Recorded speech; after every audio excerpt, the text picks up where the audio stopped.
Poursuivre avec le groupe Les Démocrates, la parole à Mickaël Cosson. Merci Madame la Présidente. Merci Monsieur le Président. Beaucoup de questions ont pu déjà être posées et forcément des réponses également.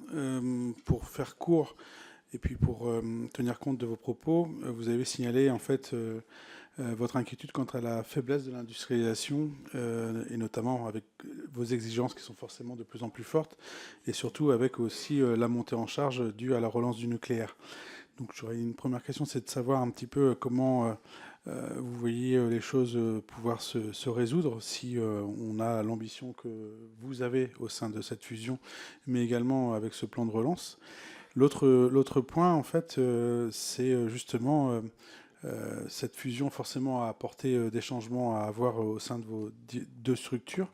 Quels sont déjà les points forts que vous voyez, des choses qui peut-être n'auraient pas eu lieu, qui déjà voient le jour, sachant que j'ai bien compris que le calendrier vous était contraint pour le 1er janvier 2005, mais il y a déjà des choses qui ont pu peut-être être mises en œuvre qui n'auraient pas été le cas auparavant, et quelles sont ensuite justement vos autres ambitions dans pour l'année 2026-2027 avec cette perspective de pouvoir justement encore davantage améliorer la sûreté nucléaire, mais aussi d'avoir un volet de commercialisation à l'échelle internationale pour pouvoir concurrencer. C'est aussi votre objectif, je l'imagine, de faire en sorte que bien, cette filière qui a été un peu à l'abandon pendant 20 ans puisse aujourd'hui connaître un nouvel essor.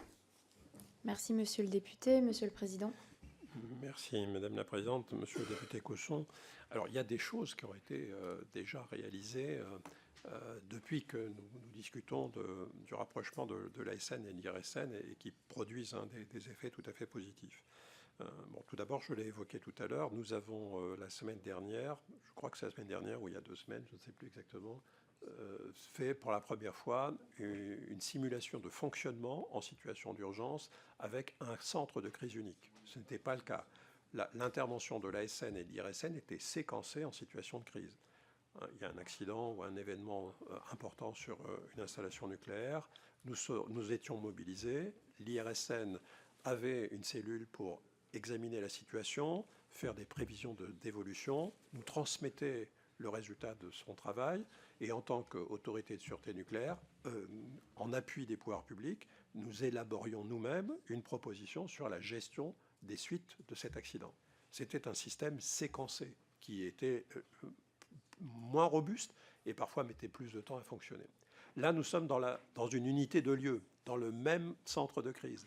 Nous agissons en même temps, nous sommes en interaction constante. C'est beaucoup plus efficace. Donc voilà un résultat concret qui a déjà été testé, qui sera bien évidemment opérationnel encore au 1er janvier, mais nous avons voulu le tester pour être sûr qu'il fonctionnait au 1er janvier. Nous avons aussi, avec les équipes de l'IRSN, abordé un certain nombre de dossiers de niveau nucléaire avec un fonctionnement différent de celui que nous avions par le passé. Ce qu'on pourrait appeler d'une certaine manière un mode projet. Nous avons réuni les équipes de l'ASN et de l'IRSN face aux porteurs de projets de SMR. Plutôt que d'avoir des séquences ou des entretiens séparés, nous avons en même temps à la fois l'expertise de l'instruction, les équipes d'expertise et d'instruction, chacun restant responsable bien sûr de sa décision ou de son avis, mais nous avons un travail ensemble. Nous faisons également sur et ça c'est encore plus ancien, mais ça va bien évidemment se développer avec la nouvelle organisation, un travail commun de relations avec EDF, par exemple, dans le cadre des projets EPR2. Donc voyez-vous, ce rassemblement des équipes à l'intérieur d'une même structure produira une certaine efficacité pour le travail à la fois d'expertise et de décision, chacun restant dans sa mission.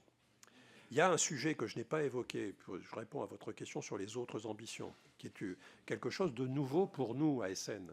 L'ASN n'a pas de mission dans le domaine de la recherche. Elle a une mission jusqu'à présent qui était d'évaluer les besoins de connaissances pour pouvoir proposer ou indiquer aux organismes de recherche les directions dans lesquelles nous souhaiterions qu'ils travaillent pour pouvoir réaliser des travaux d'expertise et prendre des décisions. L'IRSN a une activité de recherche qui est forte.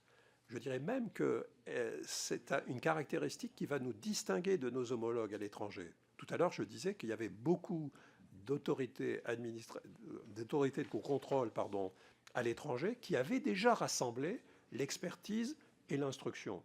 Mais aucune de ces activités, de ces organismes, pardon, aucun de ces organismes, excusez-moi, aux États-Unis, au Canada, au Japon, ne dispose de ressources de recherche aussi développées que l'IRSN. Et donc nous allons être un peu uniques dans le panorama des autorités, puisque nous aurons cette capacité à faire de l'expertise et prendre des décisions, mais nous aurons aussi une capacité de recherche. Et notre ambition, ça c'est quelque chose de tout à fait nouveau, mais très important, c'est d'affirmer clairement, je reviens sur les messages, sur les ambitions, que l'ASNR doit être un leader en matière de recherche, au moins européen, capable de nouer des partenariats qui font avancer les connaissances au bénéfice du tous, à la fois de la future autorité, mais aussi des exploitants. Donc voyez-vous, c'est ça notre... Nous ne manquons pas d'ambition. Je pense que ce sera le travail de mon successeur et du collège et de l'ensemble des équipes de l'ASNR de les porter. Mais nous faisons face à une situation qui est tendue du fait des échéances qui sont mises dans la loi.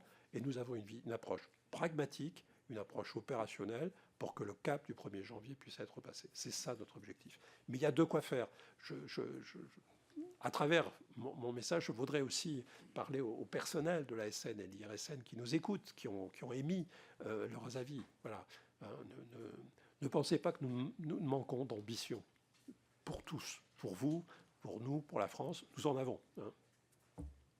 Merci, Monsieur le Président. On poursuit avec le groupe Horizon et Indépendants et la parole est